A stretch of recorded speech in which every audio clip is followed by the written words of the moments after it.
Kauna-unahan sa Pilipinas. NBC Manila Broadcasting Company. DZRH, member, kapisanan ng mga broadcaster ng Pilipinas.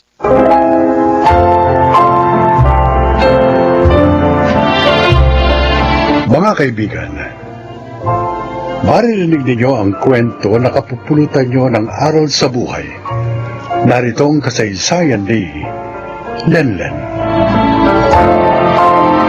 Isa lang naman ang gusto ko sa buhay, ang mahanap ko ang aking true love. Kaya nang makilala ko si Jeric, agad niyang nakuha ang puso't tiwala ko. Siguro dahil sa malambing na personality at kanyang mga mabulaklak na pangako sa akin. Pinili ko siya sa pag-aakalang siya na ang aking true love. Ngunit may pagkakataon talagang nagkakamali tayo ng ginagawang desisyon sa buhay. Oh, mahal. Bakit hindi ka pa kumakain? Feeling ko may problema ka. Ayaw mo lang sabihin sa akin. Natatandaan mo ba yung gabing sinuko ko sa iyo ang virginity ko? Oh, bakit? Jeric, hindi pa rin ako dinadatnan ng monthly period hanggang ngayon eh. Ganun ba? Oo. Pero natatandaan ko ang sabi mo sa akin, hormonal imbalance ka. At normal lang sa'yo na minsan madelay. Hindi Jeric. Iba eh. Iba ang feeling ko. Palaging masama ang pakiramdam ko tapos minsan naduduwal din ako. Ayoko din kumain ng usual na kinakain ko. Tapos, para ba akong naglilihi? Ha? Buntis yata ako eh. Since hindi naman tayo protected nung gabing nagsiping tayo. Nag-pregnancy test ka na ba? Hindi pa. Subukan mo munang mag-test. Pero sana hindi ka mag-positive. Paano kung positive?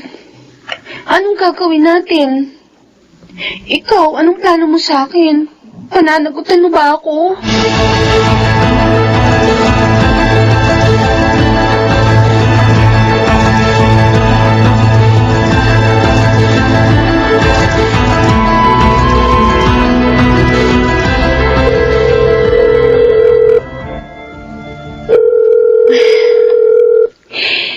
Sana sagutin na ni Jeric tong tawag ko. Sana mali yung hinala kong pinagtataguan niya ako. My God, Jeric. Sobra mo akong pinag-alala. Kanina pa ako text ng text sa'yo tapos nakailang tawag na rin ako. Nag-message pa nga ako sa'yo sa Facebook eh. Hindi ka naman nagre-reply. Bakit ba? Pasensya ka na. Busy lang kasi ako eh. Kahit na ba busy ka, hindi pa rin katwiran na hindi ka magpaparamdam sa akin. Ano? Nabasa mo ba yung mga messages ko? Nabuntis ka? Oo, nabasa ko.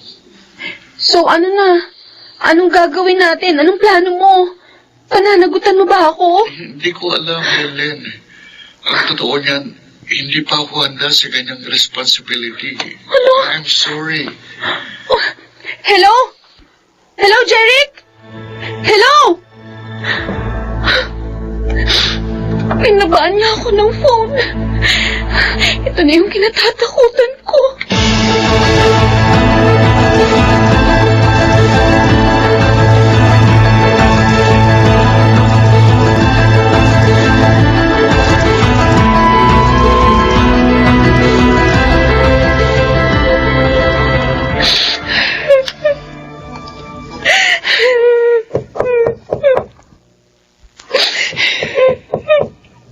Lelen?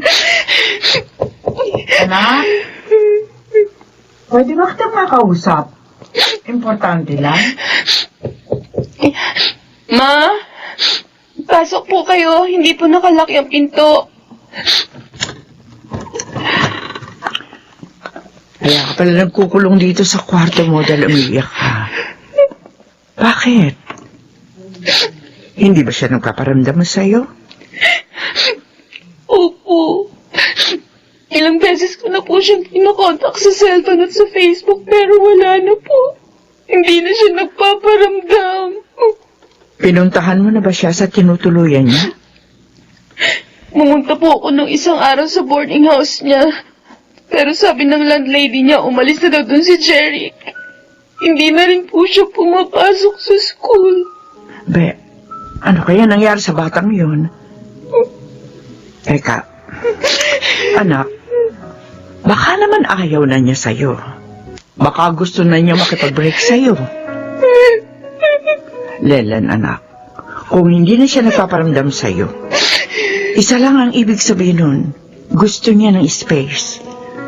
Ngayon, kung makikipag-break siya, wala ka magagawa kundi tanggapin yun. Makakahanap ka pa ng higit pa kay Jeric. Pero ma, hindi niya ako pwedeng iwalayan. Bakit? Nagbabala ka bang maghabol sa kanya? Len, wag na. Kakawawain mo lang ang sarili mo. Ma, Kasi ano?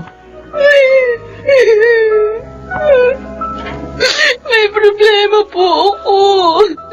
Anak? Buntis ako. Si Jeric, nabuntis niya po ako, ma. Sorry.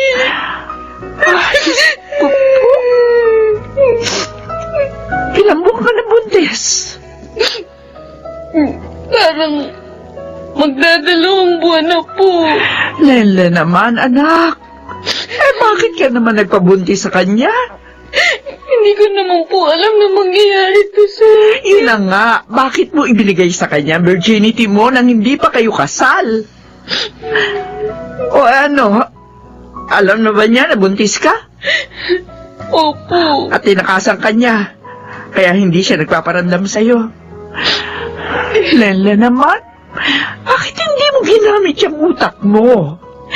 Bakit mo isinuko sa kanya ang sarili mo nang hindi pa kayo kasal? Ang buong akala ko naman po kasi ako pakakasalan niya in the future. Naniwala po ako sa mga sinabi niya na ako lang pong babaeng mamahalin at pakakasalan niya. Bakit ka naniwala agad? Yung mga lalaki niyan talagang sasabihin nila ang lahat ng magagandang salita, makuha lamang nila ang gusto nila. Tapos, kapag nakuha na nila, at hindi ka naman pala talagang mahal, ayun, iiwanan ka lang. Siya, tama na, Tana, huwag ka na umiyak. Dahil kahit na maggangawa ka dyan, hindi na magbabago ang katotohanan ng disgrasyada ka na. Ituloy mo na yan, anak. At huwag ka nang umasa pa kay Jeric. Napaganagutan ka niya.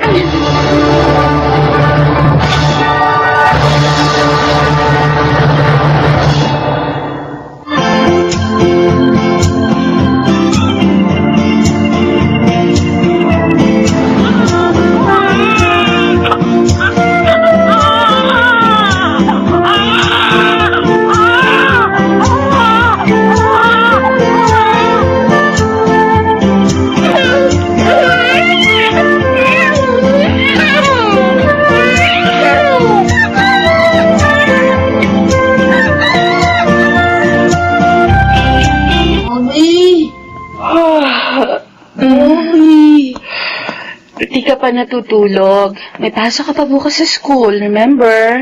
I cannot sleep. Halika nga dito. Tapit ka sa akin. Hihimasin ko ulit yung tenga mo para makatulog ka kaagad. Mommy, Bakit, anak? sa Friday pala, meron kaming activity. Kasama daw po yung mga daddy. Baka naman pwedeng mami na lang. No, daddy kailangan, sabi ni teacher. Eh, di magdadamit na lang akong panlalaki. Kunyari, ako daddy mo. Mommy, ang corny. Baka tuksayin ako doon nila bot-bot.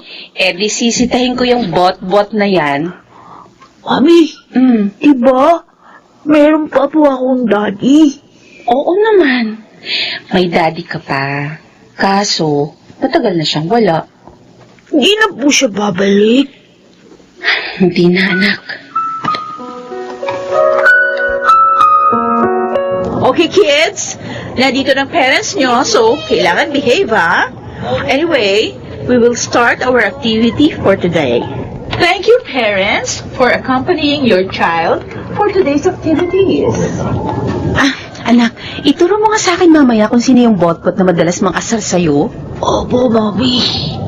Good morning, Miss Polencio. Morning. I'm looking for Lemon and Sino ba dyan? Ano po sila? Doon po sila. thank you very much. Oh, okay. Oh, nandito na rin palang parent ni Botbot. Ay, sir, dito po kayo maupo ni Botbot. Thank you. Opo. Sino sa kanila, anak? Sino dyan si Botbot? Ayun po, ayun si Botbot. Yung kalbong classmate ko. Saan? Bagong dating. Oh my God. Bakit po, Mami? Kailangan na nating umalis, anak. Bakit po? Magsisimula na po yung activity. Huwag na tayong I'm sorry. umalis. Sorry, anak. Pero magpaalam na tayo sa teacher mo. Sumama kasing pakiramdam ko eh. Need kong pumunta sa clinic, okay? Tara na. Okay.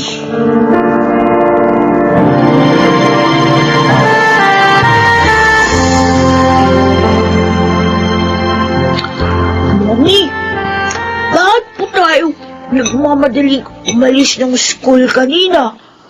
Ayaw niyo po ba sa papa ni Botbot? Hi. Can I join you? Mami, ang papa ni Botbot. Sige. Umupo ka na lang dyan. Bakit naman nagmamadali kayong umalis na mag-ina kanina sa school? Hindi tuloy kayo nakasali sa activity. I'm sure alam mo ng dahilan. Belen, huwag niyo naman sana akong iwasan. Sandali, Jeric. Parang pinalalabas mo na ikaw pa ang kawawa at ako pa ang mali? Baka nakakalimutan mo. Almost 6 years ago, iniwan mo kami ng walang pasabi. I'm sorry. Oo, malaking kasalanan ko sa inyo mag-ina. Pero pinagsisihan ko na yun. Lenin, kaya ako bumalik ng Pilipinas para itama ang mga mali ko. Bakit ngayon lang? Bakit pinaabot mo pa ng halos 6 na taon? At saka, kung totoo yung sinabi mo sa akin, na mahal mo ko dati, hindi mo ko iiwan. Pero ano ginawa mo? Walang kaabog-abog, walang pasabi, bigla ka nalang hindi nagparamdam. Hindi mo lang alam kung gaano kasakit yun para sa akin. Alam ko yun. Kaya nga hindi ako pinatahimik ng konsensya ko. Akala mo ba sa loob ng almost 6 years, hindi ko nakuhang maging masaya? Kasi palaging ikaw ang iniisip ko. Tama na. Huwag mo na akong bulahin, Jeric. Mami, are you fighting? No, sweetie. Sige na. Bilisin mo kumain, baby, para makaalis na tayo. Kailan mo ba sasabihin sa kanyang totoo, Lenin? Sasabihin ko sa kanya ang totoo. Sa tamang panahon.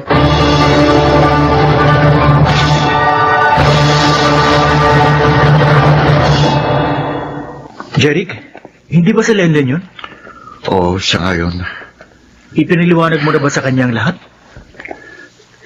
Hindi pa kami nakakapag-usap ng matagal, pero Terence, matagal ko nang gustong sabihin sa kanya na mahal ko siya. Baka ito na yung tamang pagkakataon insan. Dali, puntahan mo na siya. Alam kong maiintindihan ka niya once na naipaliwanag mo na sa kanya ang lahat. Ano bang pag-uusapan natin, Jeric? Lennon, please bigyan mo ko ng isa pang pagkakataon.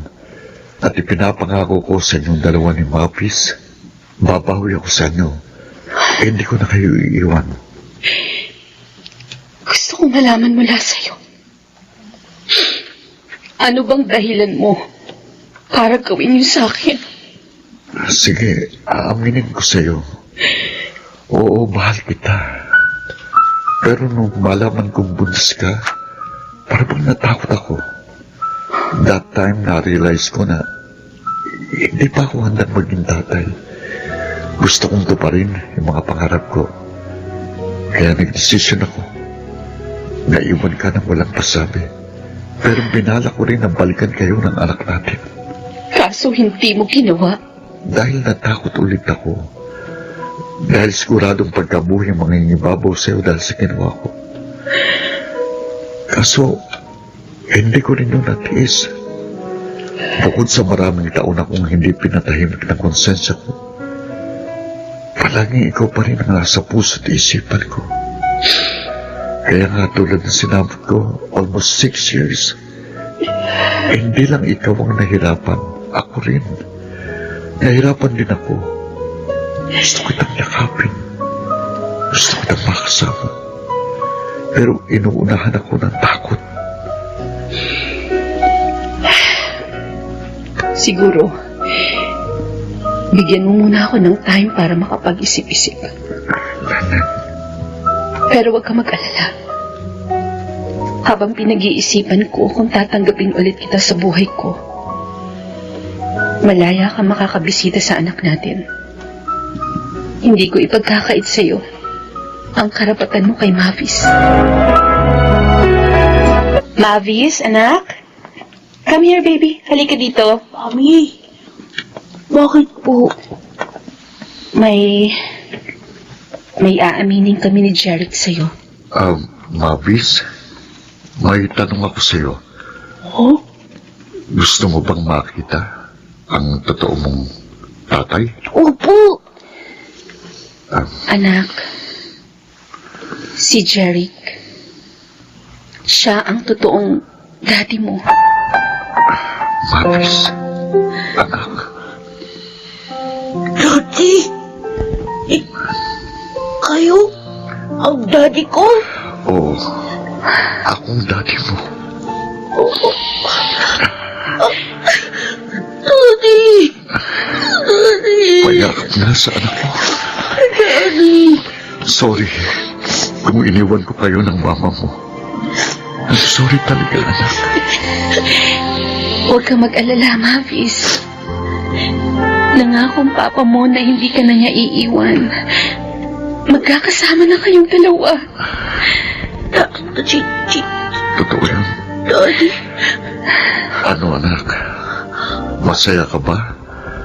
Na nakilala mo ng totoo mong daddy? Opo! Masayang-masaya po ako! Daddy!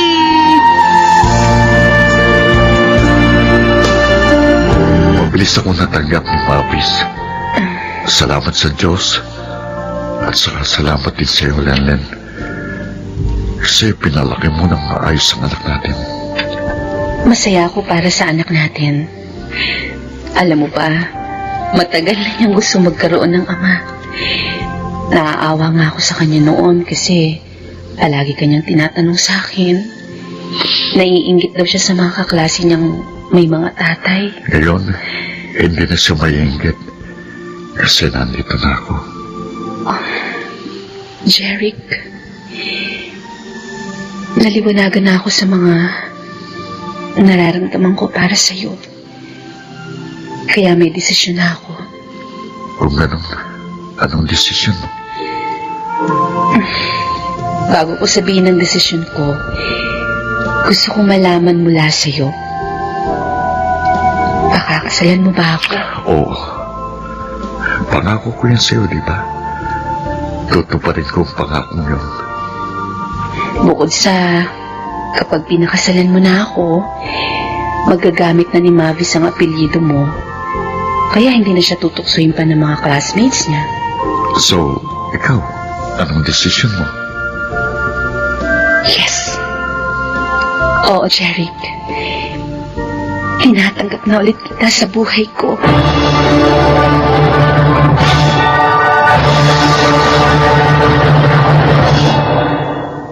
Laking pasasalamat ko nang tinupad ni Jeric ang kanyang pangako sa aming mag-ina. Sa ngayon, masaya na kaming nagsasama bilang mag-asawa at punong-puno ng pagmamahalan. Ako si Lenlen at ito ang aking buhay.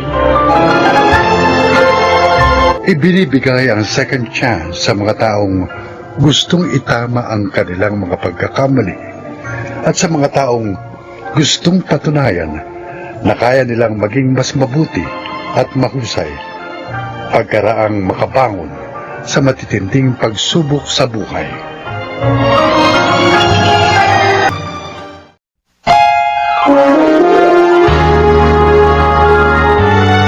Kauna-unahan sa Pilipinas. Manila Broadcasting Company. DZRH, member, kapisanan ng mga broadcaster ng Pilipinas.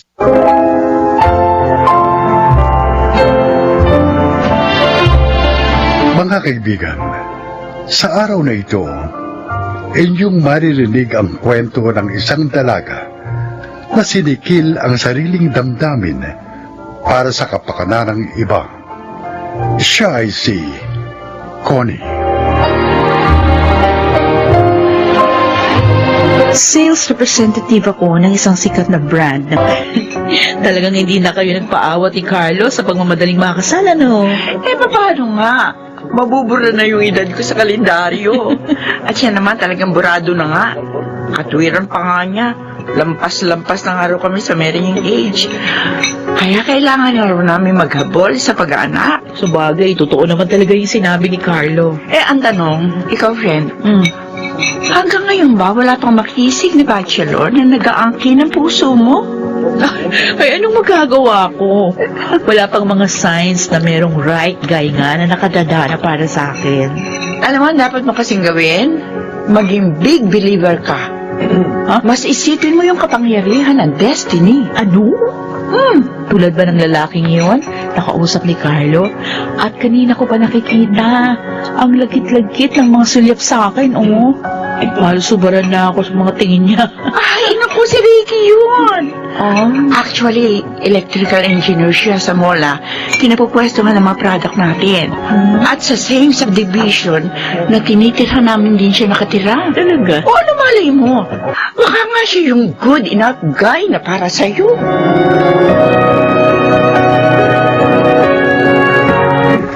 Talagang lalo siyang gumaganda pag tinititigan, ano, Carlo? Palagay ko, lalo na sa malapitan. Sa tono mong yan, talagang gusto mo siyang makilala, Ricky. Hindi ko talaga mapapalampas ang araw na to. Hindi ko siya makilala. Hindi na ako mapakali. Halika na nga. Ipakikilala na kita kay Connie. Baka kasi maging kasalanan ko pa kapag na-depress ka at nabaliw. Dahil lang sa hindi kita naipakilala sa kanya.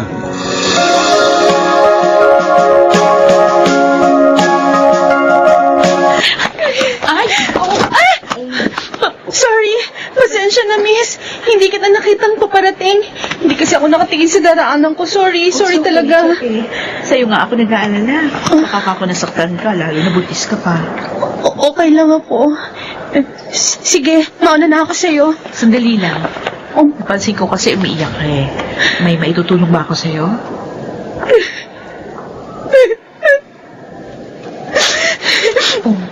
Yung kasing lalaking dapat managot sa pinagbubuntis kong to. Oh. Pinagtabo yan ako. Ha? Hindi ko naman hinihingi sa kanyang pakasalan ako dahil alam kong hindi niya naman gagawin yun. Ang tanging inihihingi ko ng awa sa kanya ay ang pananagutan niya sa sanggol na dinadala ko na sandaling isilang ko na. Dahil wala naman akong paraan para buhayin ito. Pero yun yung una mong dapat hingin sa kanya, ha? Ang pakasalan ka. Para maging ganap yung pananagutan niya sa'yo at sa'yo yung magiging anak. Wala akong pakasalan niya ako. Kasambahay lang niya ako eh. Huh? Pinagsamantalahan niya ako. Ano? Paulit-ulit. Nang malaman niyang buntis na nga ako, pinalayas na niya ako. O di kung gano'n, mas dapat mo siyang papanagutin sa ginawa niya. Pwede mo siyang idemanda. Sige na, miss. Masyado na pala ako maraming naikwento. Pasensya na, ha?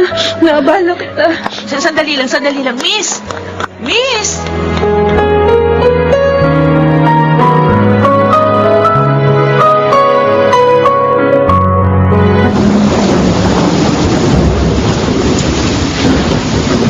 Oni, sakay na. Talagang inabungan ko ang oras ng pag-uwi mo. Huwag ka na tumangi dahil Masyadong malala ang problema sa traffic. Oh. Mahirapan ka mag-commute. Lalo na't pabugso-bugso pa ang ulan. So, sa mga dahilan na sinabi mo, talagang wala na akong karapatan na tumanggi para sumakay din sa kotse mo. Ikaw, kung gusto mo pang mapabilang sa mga may stranded sa kalsada sa gabi nito. Ah, okay. Ito na nga, oo, sasakay na ako. Okay. Bakit ko naman pipiliing ma-stranded sa gitna ng ulan? Nakakagutom ang traffic, no? Parang gusto ko tuloy maghanap ng course sa restaurant para magtinga. Dumadami na yata yung mga demand mo. Kanina, gusto mo lang akong iangka sa kotse mo. Tapos ngayon, iyayaya mo na ako mag-dinner? Well, iyon ang pinakamagandang naisip kong dahilan para mawala ang stress natin sa matinding traffic na to. Siguro naman pagkatapos natin kumain, medyo hindi na masyado matraffic. Again, wala naman akong choice, di ba? Ang lakas ng ulan, ang tindi ng traffic. Higit sa lahat, nandito ako sa loob ng kotse mo. At syempre, lahat ng decision sa iyo. Alam mo, natutuwa ako sa'yo. Ang bilis mong mag-isip.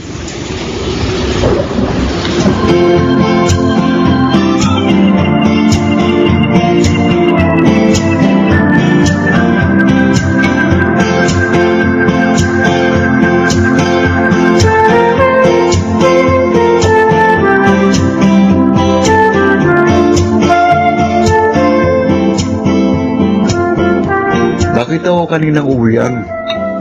Sumakay si Connie sa kotse ni Ricky, ah. Ay, oo. At alam mo, mukhang seryoso na sa kanya si Ricky. Sila na ba?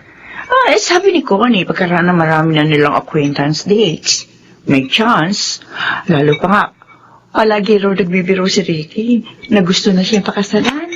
Pero ang biro, may halong katotohanan. Baka nga seryoso na sa kanya si Ricky. Siguro naiisip na rin ni Ricky na nasa edad na rin siya para isipin ang tungkol sa pagkakaroon ng pamilya.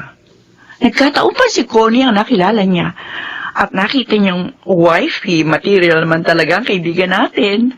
Kaya malamang, hindi na niya ito pakakawalan.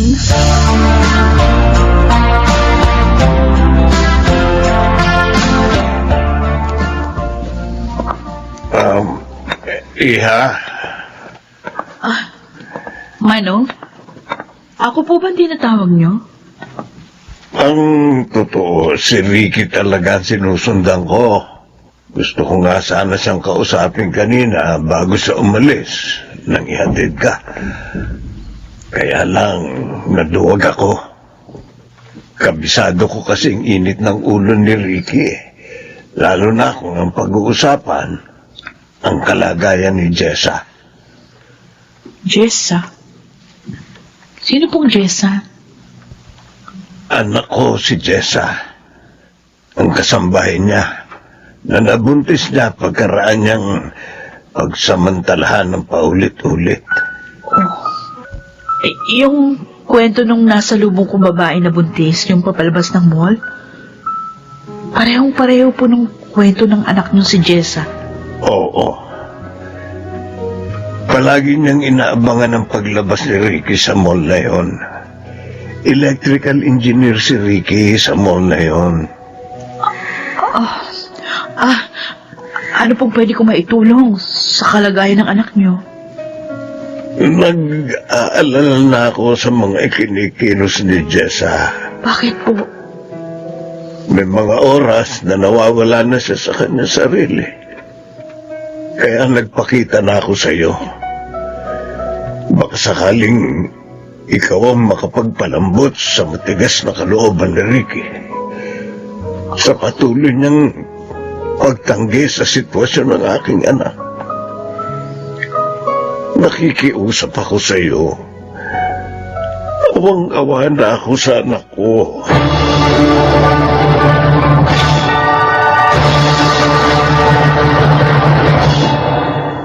Connie, ano ba? Iniiwasan mo ba ako? Mula pa kanina paglabas sa mall, pinahihirapan mo na ako sa paghabol sa'yo. Oo, talagang pinahihirapan kita dahil ayoko na makita ka at makaharap, di makausap. Pwede ba, bago mo ako tratuin na nakakabwisit, sabihin mo muna sa akin ang dahilan. Ano ba pinagkakaganyan mo? Napipi ko na ako sa pagbabaliwala mo sa akin. Si Jessa, yung binuntis mong babae na nakasalubong kong umiiyak paglabas ng mall.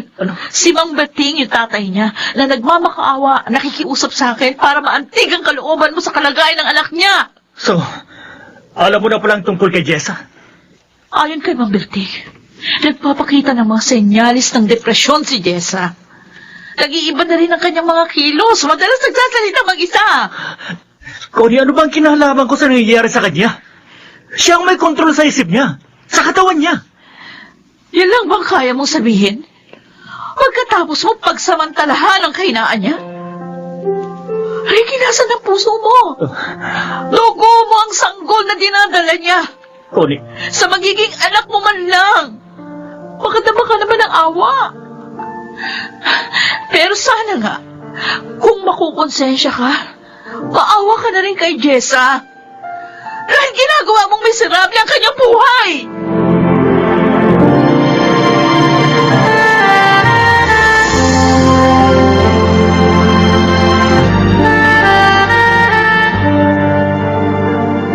Itong muli ko lang nalaman na nag-file ka pala ng leave. O ano, kumusta ka na? I'm okay. Marami lang realizations sa nangyari. Naging guilty tuloy kami ni Carlo. Eh kasi kami ang dahilan kung bakit kayo nakakilala ni Ricky. No, wala kayong kasalanan. Sa akin naman, mas inaalala ko yung situation ni Jessa kaysa sa anumang namamagitan sa amin ni Ricky. Mabuti na nga lang. Hindi pa ganun kaseryoso yung relasyon namin. Naisip ko, sa klase ng character ni Ricky, pwede rin mangyari sa akin yung nangyari kay Jessa. Connie, pagdarasal ko na sana, malampasan mo agad ang lahat ng lungkot na dinaranas mo ngayon. May mga pangyayari sa buhay na dapat nang kalimutan, lalo na kung hindi karapat-dapat na manatili sa alaala, Lerma. Oo, maaaring hindi ganun kadali yung proseso ng paglimot, pero ito na yung pinakamabisang paraan para muling may pagpatuloy ang buhay.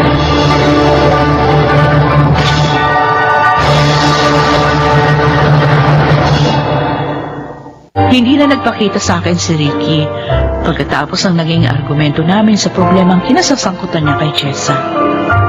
Hindi ko na rin hinangad na makita pa siyang muli. Malinaw na rin sa akin na ang hindi niya pagpapakita, patunay lang na hindi siya seryoso sa anumang maaaring mamagitan sa amin.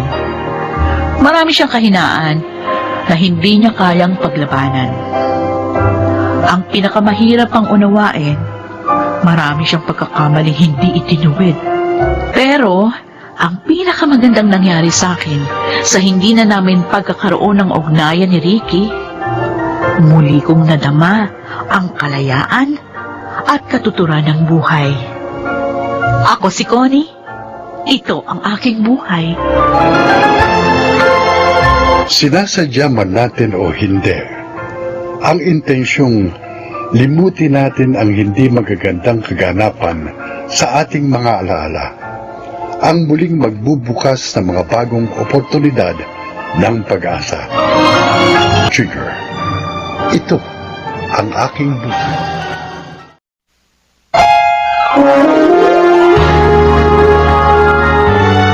Kauna-unahan sa Pilipinas. NBC Manila Broadcasting Company. DZRH, member, kapisanan ng mga broadcaster ng Pilipinas.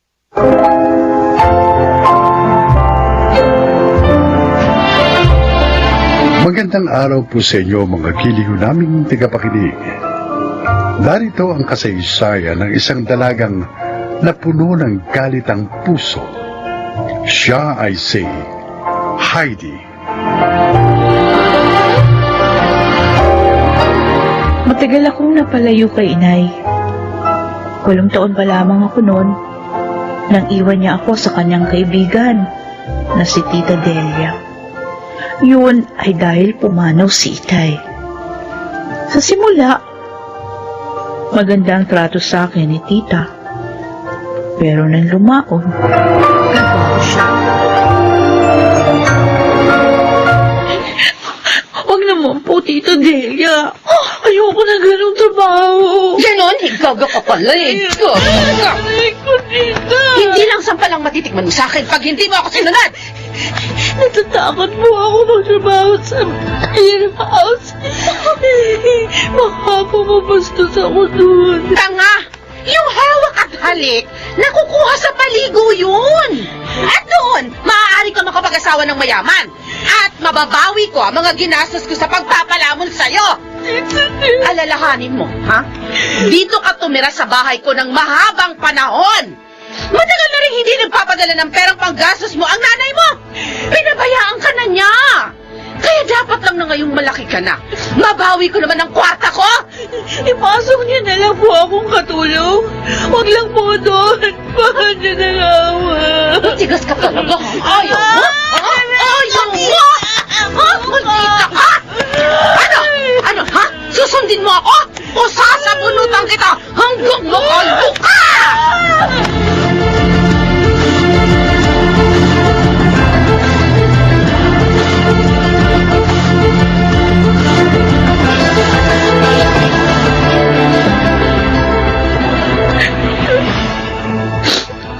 Sakit ng katawan ko.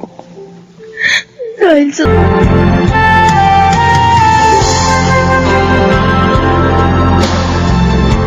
Alam mo, Iha, hindi kami nangangailangan ng katulong ngayon. Sir, para niyo na pong awa. Kahit po pansamantala lang. Bago lang po kasi ako dito sa Maynila. Wala po talaga akong matutuluyan. Nagsasabi ka ba ng totoo? Opo, sir. Di ba ako nagsisinungaling? Bakit ka napadpad dito sa Maynila? Mapanganib dito. Lalo na sa isang teenager na katulad mo.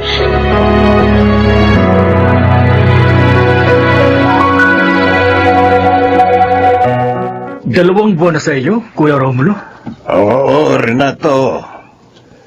Naawa naman kami, kaya hindi namin mapalis. Mabait at masipag naman kasi. Kung talagang totoo ang dahilan niya, kaya napadpad siya dito sa Maynila, nakakaawa nga siya.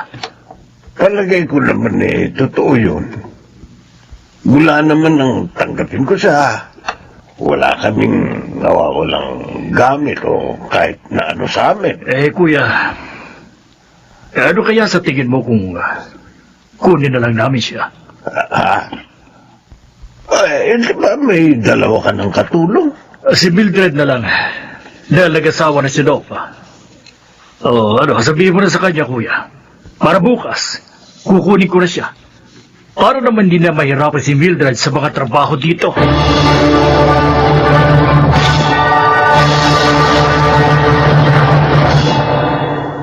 Siya ang bagong makakasama mo dito sa bahay, Mildred. Si Heidi.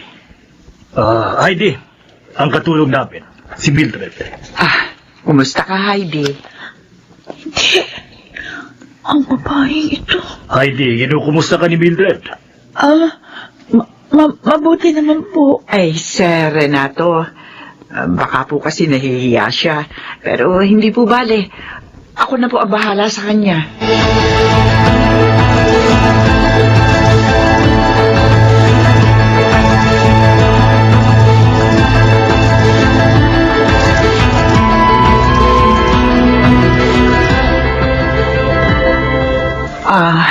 Heidi, pwede ba tayo mag-usap? Pwede naman, Ano ba yun? Mula kasi nang dumating ka rito, tahimik ka lang Di naman kasi ako dalahira. Baka lang kasi maaari tayo magkwentuhan dahil magkasama tayo sa trabaho. Ayokong i-chismis yung buhay ko. Hindi naman ako chismosa. Pero kung wala ka sa mood makipag-usap, sige lang.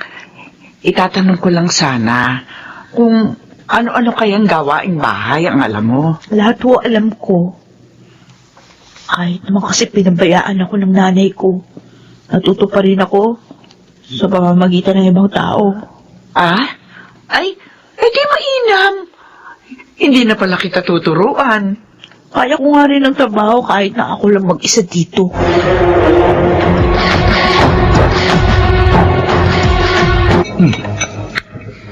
Masarap talagang magluto yan si Heidi. Parang mas mahusay pa siya magluto kaysa kay Mildred. You're right, Dad. Kaya lang tingin ko, hindi siya mabait. Well, bakit mo naman nasabi yan, Walter?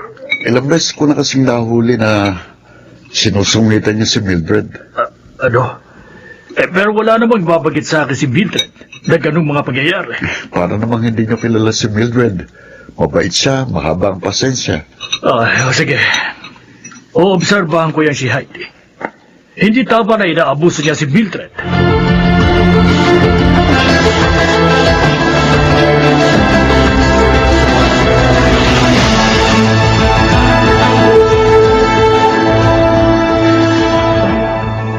Heidi, masama ba pakiramdam mo?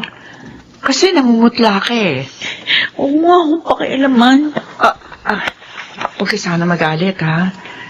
Nagmamalasakit lang naman ako sa'yo. Bakit? Kailan ka pa natutong magmalasakit sa akin? Ha? Kailan pa? Teka, hindi kita maintindihan. Galit ka ba sa akin? Ilang galit? Galit na galit. Heidi, bakit naman? Talaga bang kahit pangalan ko, kinalimutan mo na rin? Teka, ano ba talaga ibig mong sabihin? Pati pangalan ng anak mo, kinalimutan mo rin? Anong klase kang ina? Heidi, hindi ko nakakalimutan ang pangalan ng anak ko. Oo, kapangalan mo nga siya. Teka, huwag mong sabihin na... Ako nga!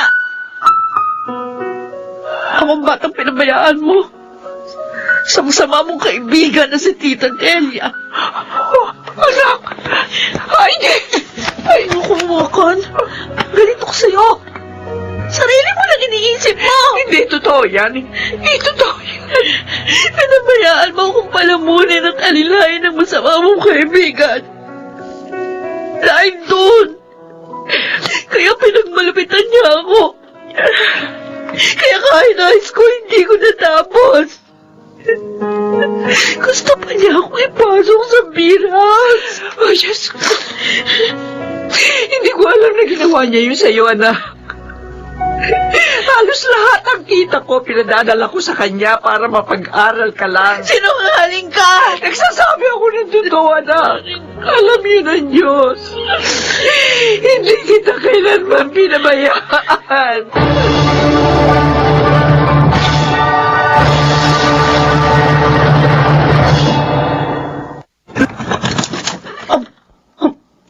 Mildred? Ay, ikaw nga. Ay, ba't naman mo sinabing uuwi ka dito sa probinsya? Nasaan ang anak ko, Delia? Ha? Sabik na ako makita siya. Kwan!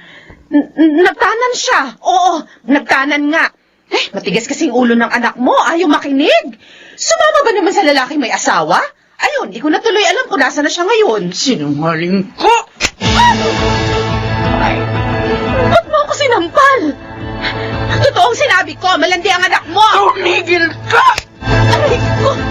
Hoy, sumusobra ka na, ha? Ito bang igaganti mo sa akin pagkatapos... Alam ko na lahat, maldita ka! Ang lahat ng pagmamalupit mo sa aking anak! At ang hindi mo pagpapaaral sa kanya! Anong... Sinong nagsabi sa'yo ng kasinungalingan yan? Ako, Tita Delia. Heidi? Nagkita na kayo? Siguro nga. Talagang niloob ng Diyos na magkita kami. Para matapos ng kasamaan mo. Walang niya ka! Napakasama mo, Delia! Hindi ka pala dapat magkatiwalaan! Wala kang kwentang kaibigan! Patawarin niyo ako. Patawad.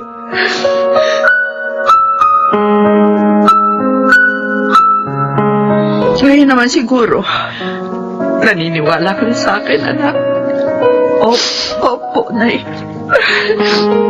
Mapatawad po sa masasakit na sinabi ko sa inyo. Ay, di anak po. Patawarin mo rin ako. Dahil pinagkatiwala kita sa isang maling tao. Ay, Nay. Anak.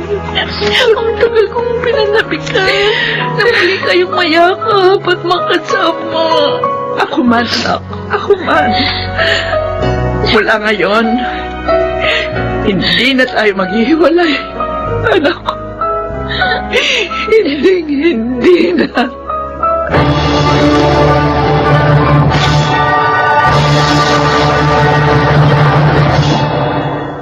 Nakatapos na ako ng pag-aaral sa kolehiyo.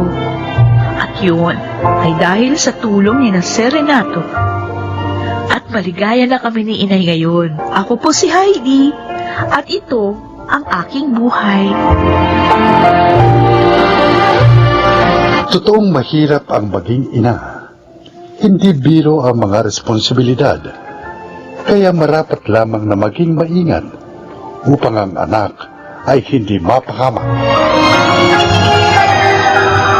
Mga nagsiganap: Susan Robles, Jeneline de la Cruz, Lionel Benamin, Maynard Landicho, Phil Cruz at Rosana Villegas sa papel na Heidi.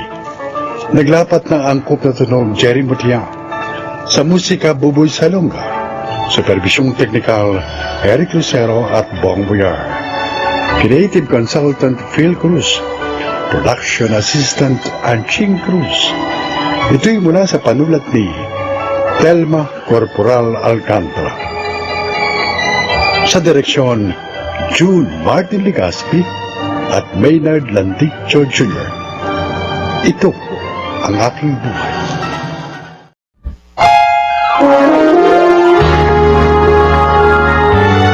Kauna-unahan sa Pilipinas.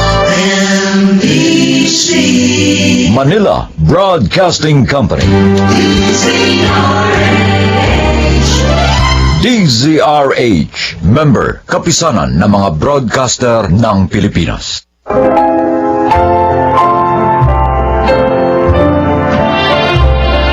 Magandang araw po mga giliw naming tagapakinig. Maririnig ninyo ang kasaysayan ng isang dalagang naging matalino sa pagharap sa kanyang damdamin. Siya ay si Lynette.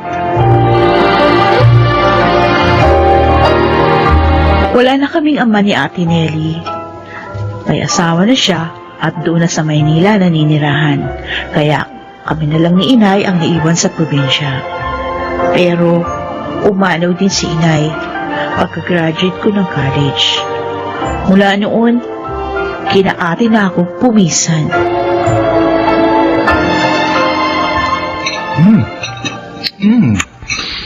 Sarap pala mag-bake ng cake ni Lynette. Totoo, Kuya Leandro? Oo, sabi. Okay na mo naman hanggang ngayon. Makain pa rin ako. At lagi na tayong makakakain ng mga binake niya. Dahil nga, lagi na nating makakasamang kapatid ko. Yun. Okay na okay sa akin yun. Thank you, Kuya. Hindi ka naman dapat magpasalamat. Kapatid ka ng asawa ko, kaya dapat tulungan ka namin. Tama ang Kuya Leandro mo, Lynette. Isa pa, patatanggihan ko ba naman ang maganda kong hipag?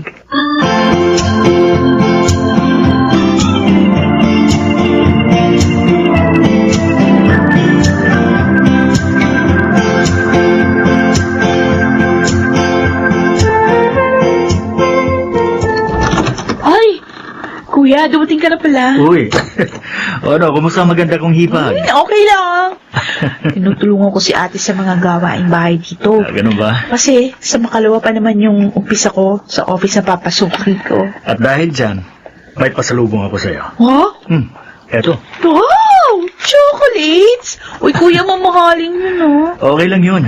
May pera naman ako eh. Ay, thank you. Lynette. Huh? 3 ang chocolates na yan. Oh, Ibig sabihin, ginawa kong 3 para may makain ka ng paulit-ulit. Hating gabi na.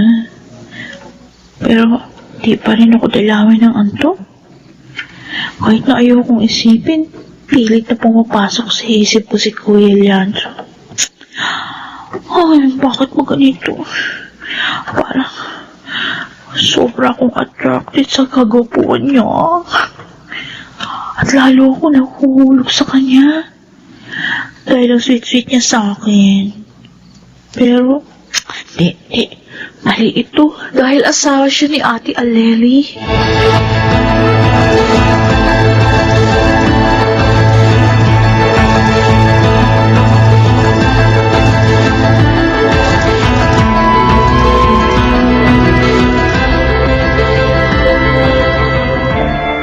Bakit naman hindi ka makakasamang mag-snack sa amin? Sandali lang naman tayo ni Digna. Ay, siya nga naman, Lynette. Don't tell me, ha? Susunduin ka uli ng bayaw mo. Oh, ganun lang nga, Jimbo. Igno. Bakit ba lagi ka na lang sinusundo ng bayaw mo? Ha? Oo nga. Hindi ka na naman bata. Naalala lang niya ako, no? Alam kasi nila, ni ate na hindi pa ako matagal dito sa Maynila. Kaya pinayagan siya ni ating sunduin ako palagi. Uy, girl, Ano? huwag kang magagalit, ha? Bakit? Hindi rin tama na maging super close kayo ng bayaw mo, ha? Bakit nga?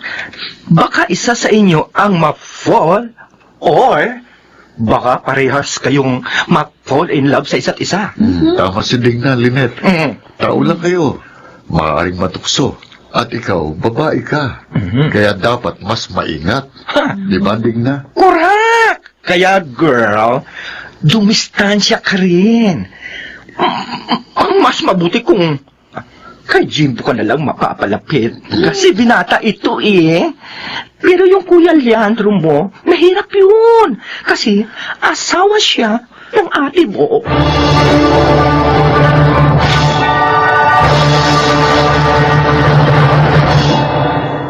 Lynette, natagalan ka yatang Oo, lumabas. kuya, pasensya na ha. Kinausap pa kasi ako nung ibang office mate ko eh. Ah, Nasaan na yung kotse mo? nandun sa kabilang side nitong building. Oo. Marami kasi nakapark dito. Punta na lang natin. Okay, sige. Halika na. Teka, kuya. Yung bewang ko, huwag mo ko hawakan. Ha? Baka mamaya kung anong isipin ng mga makakakita. Lalo na yung mga office mate ko. Asawa ka pa naman ng kapatid ko. Tatawid lang kasi tayo kaya... Kaya ko pa, Kuya Leandro. Kahit di mo ko hawakan.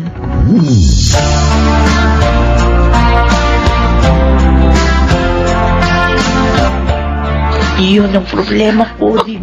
Naku, yan na nga bang inaalala ko noon pa, Day. Nagkaka-feelings ka na sa bayaw mo. At mukhang ganun din siya sa'yo. Ayoko naman ito eh. Gusto ko naman siya iwasan eh, pero paano? Pareho kami nakatira sa iisang bahay. Girl, umalis ka na kasi doon. Habang hindi pa huli ang lahat. Humanap ka ng ibang matitirahan. Ano sasabihin ko lalo na kay ate? Ayoko makalata siya eh. Ayoko masaktan ko ate ko. Ay, naku, girl. Mag-isip ka ng reason. Yun. Ay, kung ayaw mong masira ang buhay mo, Day. Maging ang pagiging magkapatid niyo ng ate mo.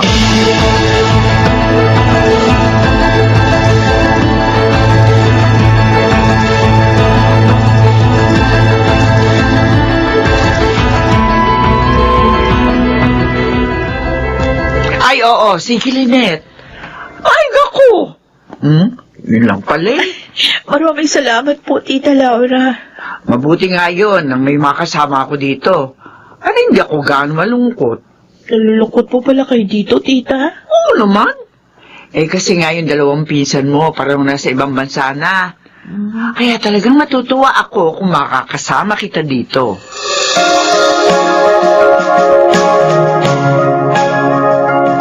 Uy, ano bang meron? Bakit ang daming pagkain natin ngayon? Parang despedida raw ito ni Lynette. Ha? Despedida? Bakit, Lynette? Mag-abroad ka ba? Hindi, kuya. Lilipat na ako sa bahay ni na tita namin. Si Tita Laura. Bakit? Kasi kinausap niya ako na doon na tumuloy sa kanya para naman may kasama siya. Nasa abroad na kasi yung mga anak niya eh. Mabait ang tiya namin yun, Leandro. Isa pa, walking distance lang doon ang office ni Lynette, kaya okay lang din sa akin. Kung ganun, hindi ka na pala namin makakasama. Ay, sandali. Kukunin ko nga pala yung ginawa kong dessert natin. Excuse lang ha. Okay. Lynette, pwede ko bang makuha ang cellphone number mo? Para naman makakwentuhan pa rin kita kahit naroon ka na. Ay, ako, sorry kuya, pasensya ka na. Ha? Pero mas mabuti kung kay Ate Aleli ka makikipagkwentuhan. Siya yung may karapatan sa panahon mo.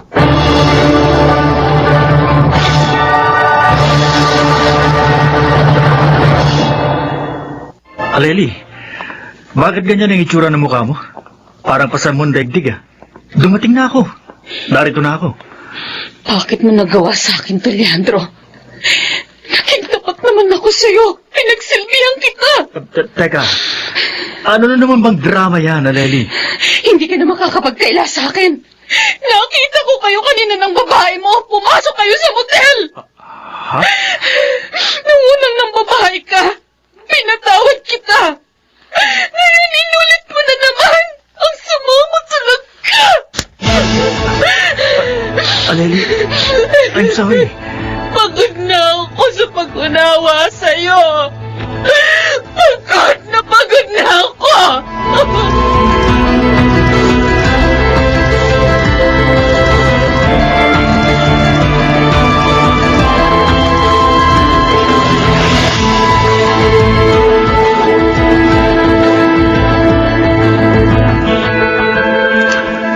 Yung palang dahilan.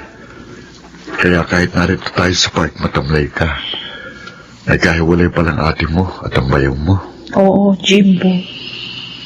Awang-awa nga kami ni Tita Laura sa kanya eh.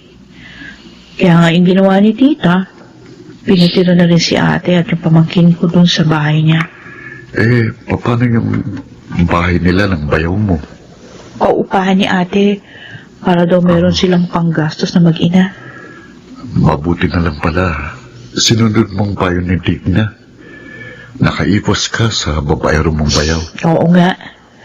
At nagpapasalamat din ako sa Diyos at sa iyo. Dahil pinapaalalahanan mo rin ako. Lynette, ayoko mapahama ka. Mahalaga ka sa akin dahil nga mahal kita. Pero Jimbo, gusto ko pa sanang pag-aralan ang damdamin ko bago ako pumasok sa isang relasyon. Okay, maghihintay ako. Ang importante, ngayon ay mas may chance na ako.